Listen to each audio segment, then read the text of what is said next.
గత చరిత్ర మర్చిపోయి ఇష్టానుసారం మాట్లాడితే ఊరుకునేది లేదని ఎమ్మెల్యే వంశీకృష్ణ హెచ్చరించారు. నాగర్ కర్నూలు జిల్లా కేంద్రంలో ఏర్పాటు చేసిన మీడియా సమావేశంలో పాల్గొన్న ఆయన హైదరాబాద్లో సెల్లాస్ తవ్వడం, నల్లమల అడవుల్లో గుప్త నిధుల వేట కోసం తవ్వకాలు జరపడం లాంటి చరిత్ర ఆధారాలతో సహా ఉన్నాయన్నారు. బీఆర్ఎస్ ప్రభుత్వ హయాంలో తెలంగాణలో వెలుగులు నింపిందనేది పచ్చి అబద్దమన్నారు. ఈ 36 గ్రామాలను దాదాపు 16 మంది కుటుంబాలను తీసుకున్న దత్తత ఒక్క పని చేయలే,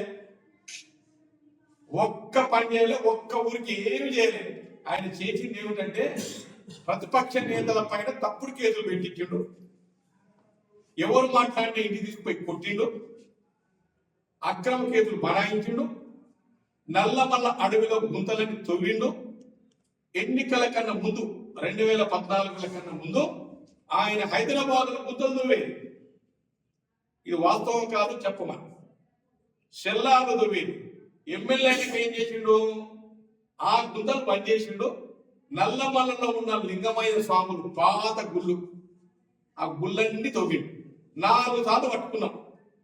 ఇక ఆయనకున్నటువంటి అప్పుడున్నటువంటి అధికార బలం, అర్థబలం, అంగబలంతో బయటపడ్డాడు.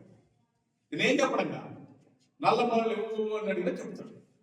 ఇక ఎవరు ఎదురు మాట్లాడినా, ఎవరు ఎదురు తిరిగినా ఎక్కువ శాతం కొట్టింది టిఆర్ఎస్ నాయకులనే. రెండవది నా మీద ఫోన్ ట్యాపింగ్. నేను చెప్పడం కాదు, అధికారులు చెప్పారు. ఏజెన్సీ అది కూడా తీస్తున్నాం. ఏదో అంటున్నావు కదా దమ్ముంటే తీయదని, దమ్ము ఏ రకంగా చూపిస్తాం.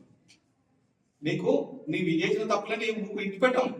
నీకు ఎక్కడెక్కడ భూములు ఆక్యుపై చేసింది, ఎవరెవరిని బెదిరించింది, ఎవరెవరి దగ్గర భూములు గుంజుకున్నది, ఎంతమందిని కొట్టింది, ఎక్కడ గుంతలు తవ్వింది, ఇవన్నీ కూడా తీస్తాం ప్రజల ముందు ఉంచుతాం.